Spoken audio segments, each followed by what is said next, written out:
क्या हो चुका है अब तक इस कहानी में। यह कहानी इतनी आगे किस वजह से बढ़ चुकी है, यह जानने के लिए पहले के सारे एपिसोड्स समझने के लिए एक बार जरूर सुने और फिर यहां वापस आए। कहानी आगे। अब मुझे जल्द ही यहां से भागना होगा, अन्यथा यदि गलती से भी मैंने पीछे मुड़कर देख लिया तो वो बुरी शक्तियां मेरे साथ वापस चली आएंगी। ये कहकर वो वापस मुड़ने को हुआ ही था कि उसे एहसास हुआ कि साया थोड़ी दूर पर उसे निहार रहा था। वो उस साए की तरफ ध्यान ना देकर अपनी तरफ पलटकर वापस जाने की कोशिश करता है। तभी उसे महसूस होता है कि वातावरण अब काफी ठंडा हो चला था, मानो जैसे बर्फीली हवा हो, शायद बारिश के आसार नजर आ रहे थे। इससे पहले कि कनक खुद को संभाल पाता, अचानक तेज बारिश ने दस्तक दे दी। बेहिसाब पानी बरसने लगा था। पास की एक विशालकाय पीपल के वृक्ष के नीचे जाकर उसने सांस लिया। बादल की गड़गड़ाहट रह रहकर अजीब विभत्स उत्पन्न कर रही थी। अचानक इस तरह मूसलाधार बारिश होने की जरा सी भी उम्मीद नहीं थी। हवा की साय साय की ध्वनि जिसमें कपकपी उत्पन्न कर रही थी, एकाएक बिजली कौंधती और धरती की भीगी तस्वीर लेकर गायब हो जाती। अब हवा नश्तर बनकर चुभने लगी थी। रह रहकर कनक सिर से पांव तक टहल जा रहा था। तभी अचानक कनक को थोड़ी देर पहले सफेद साए का ध्यान आया। अब वो चाहकर भी पीछे नहीं देख सकता था, क्योंकि बाबा हठी योगी के अनुसार उसे नींबू के टुकड़े फेंकने के बाद पीछे देखना बिल्कुल ही मना था।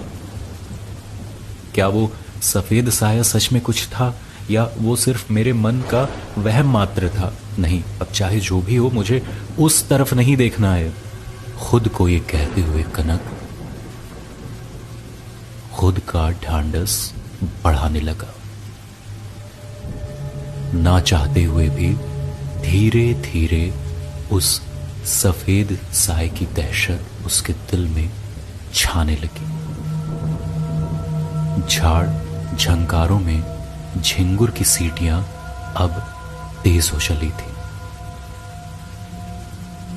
ओह, मेरे यहां रुककर बारिश का छूटना खराब निर्णय रहा। मैं इतनी देर रुकने के बावजूद भी लगभग पूरी तरह से भीग चुका हूं। मुझे नहीं लगता कि अब बारिश जल्दी छूटने वाली है। ठंड का असर भी होने लगा है, अतः मुझे अब गेस्ट हाउस के लिए निकलना चाहिए। इससे पहले कि कनक अपना कदम आगे बढ़ाता, सड़क के उस पार एक वृक्ष के आड़ में एक सफेद साया कनक की ओर ही चला रहा था। उसने अपने सीने से कुछ दबोच कर रखा था। अचानक वो सफेद साया रुका और उसी वक्त बिजली चमकी और उस बिजली के प्रकाश ने उसे नहला दिया और कनक को काले काले लंबी बालों वाली एक लड़की की झलक मिली, जिसने अंत्योष्टि के समय के पहने जाने वाले कपड़े पहन रखे थे। कनक को उसका चेहरा नहीं दिख रहा था, क्योंकि उसके चेहरे पर बालों का साया था। कनक ने अब ज्यादा गौर से देखा तो उसे वो सफेद साड़ी में एक औरत नजर आई, जिसने किसी छोटे बच्चे को बाजुओं में भींच कर रखा था। वो अब सड़क के ठीक बीच में खड़ी थी और कनक की तरफ देखते हुए एक उंगली अपने होठों के पास ले जाकर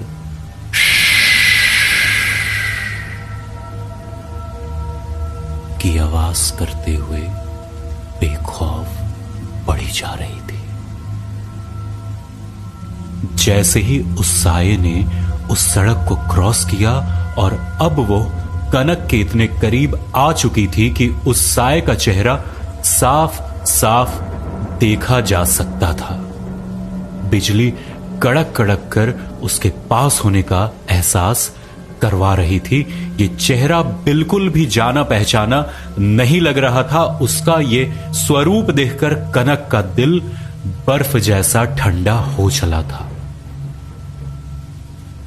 कनक उसका ये स्वरूप देखकर सोच में पड़ गया, कहीं ये मोहिना का वास्तविक स्वरूप तो नहीं जो मरने के बाद ऐसी हो गई हो। लेकिन यदि यहां मोहिना है तो इतनी बदली हुई सी क्यों नजर आ रही है?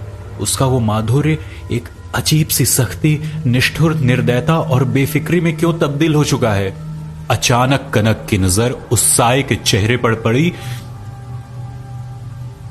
उस साये के होंठ खून से सने थे। खून की एक धार उसके होठों और ठुड्डी से होते हुए उसके गोद में छोटे बच्चे से टपकते हुए सफेद पोशाक पर टपक रही थी। बड़ा ही भयावह होने के साथ साथ खौफजदा कर रहा था। अगले ही पल उस साये ने अपने मुंह को बड़ा सा खोला और चीख पड़ी। उसकी कर्कश आवाज से कनक के तोते उड़ गए और वो लड़खड़ाता हुआ भाग चला। अब कनक समझ चुका था कि ये आत्मा अब जो भी है वो कनक को जिंदा छोड़ने वाली नहीं है। उसने ये अनुष्ठान आरंभ करके खुद को बलि का बकरा बनाया तो था ही साथ मौत को अनजाने में न्योता भी दे बैठा था। सहसा कनक अपनी जिंदगी की अहमियत समझ चुका था। कनक बेतहाशा दौड़े जा रहा था, मानो कदम रुकते ही उसकी जीवन लीला खत्म हो जाएगी। जैसे जैसे कनक भागता जा रहा था वो कर्कशी आवाज उससे दूर होती जा रही थी, लेकिन खौफ का शिकंजा और भी कसता जा रहा था। शीघ्र ही वो बिष्ट गेस्ट हाउस की सीढ़ियों से होता हुआ ऊपर अपने कमरे की तरफ बढ़ने लगा।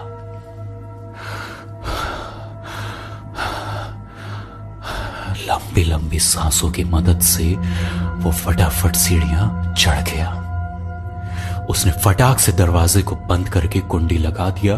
वो खौफनाक मंजर अभी भी उसकी नजरों से ओझल नहीं हो पा रहा था। उसने अपने दोनों नेत्रों को बंद कर लिया।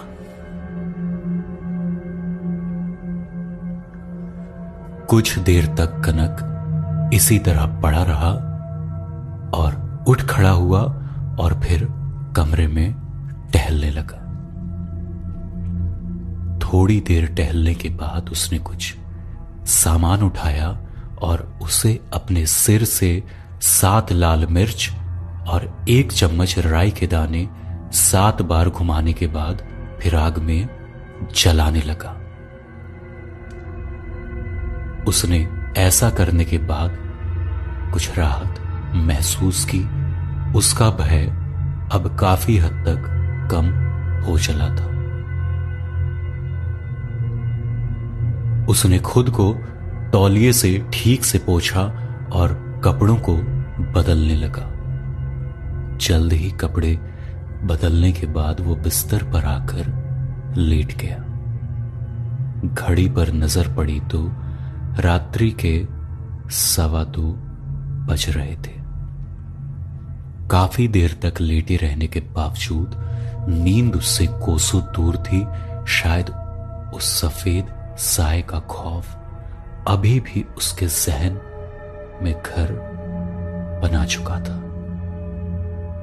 अचानक वो झटके से बिस्तर से उठने की कोशिश करता है, लेकिन वो अपने जिस्म को हिलाने डुलाने में खुद को असमर्थ पाता है।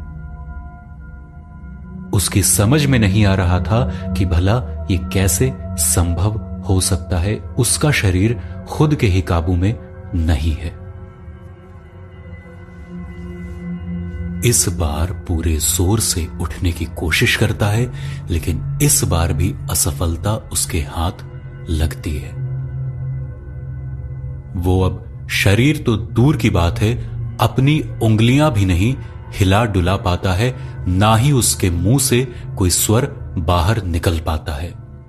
इस ठंड में भी वो पसीने से तरबतर हो जाता है।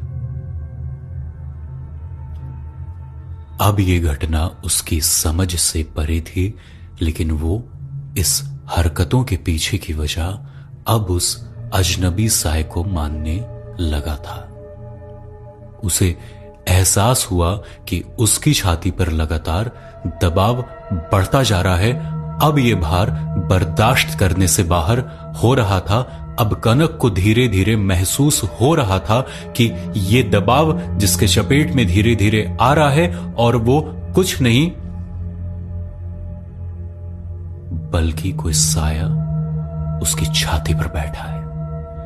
कनक के आंखों के सामने अब अंधेरा छाने लगा था। उसे अपना अंत निकट दिखने लगा था। वो हालात के आगे खुद को बेबस मानने लगा था। तभी उसने आंखें बंद की तो उसे हठी बाबा योगी का चेहरा नजर आया, जो उससे कह रहे थे, वत्स, तुम्हें अपने मन पर विजय प्राप्त करना ही होगा। खुद पर विश्वास करो और भगवान पर भरोसा रखो, तो यह बुरी शक्ति तुम्हारा बाल भी बांका नहीं कर सकती। पुत्र, अब उठो और इस शक्ति का मुंहतोड़ जवाब दो। यह सुनते ही कनक की आंखें खुल गईं और अब ये शब्द उसके कानों में गूंज रहे थे। कनक ने पूरे जोर से हिम्मत बटोरी और जय बजरंगबली के उद्घोष के साथ बिस्तर पर उठ बैठा। उसके ऐसा करते ही एक तेज हवा का झोंका साय से सन्नाटे को चीरती हुई खिड़की से जाते हुए दिखाई दिया। सफेद रंग का झोंका धुएं जैसा कुछ प्रतीत हुआ था। इसके बाद कनक बिस्तर से नीचे उतरा और वो चांदी की कटोरी में देवस्थान पर कपूर और लौंग जलाने लगा। उसे बाबा हठी योगी की यह बात याद आ गई कि बाबा ने कहा था कि ऐसा करने से आकस्मिक, दैहिक, दैविक, भौतिक संकटों और रात्रि में दुस्वप्न से मुक्ति मिलेगी। अब सुबह 4:30 बजे का वक्त हो चला था। ओह, पहला अनुष्ठान करने में मुझे पूरी रात लग गई। तैयारी पूरी होते हुए भी कुछ ना कुछ शेष रह जा रहा था। मुझे उम्मीद है कि अब आगे से यह गलती नहीं दोहराऊंगा। मुझे कुछ देर आराम कर लेना चाहिए, अन्यथा मेरे स्वास्थ्य पर इसका प्रतिकूल असर पड़ सकता है। ऐसा कहने के बाद कनक बिस्तर पर जाकर लेट गया।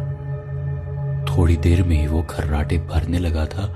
शायद पूरी रात की थकान अब उस पर हावी थी। तकरीबन 11 बजे फोन की घंटी बजने से उसकी नींद में खलल पड़ती है और वो फोन उठाकर बोलता है, हेलो, हु इज दिस? अपने बड़े भाई को नहीं पहचान रहा है अब? ओह सॉरी भैया, नींद में था तो पता ही नहीं लगा। पता तो तेरा नहीं लग रहा है, किस दुनिया में खोया हुआ है?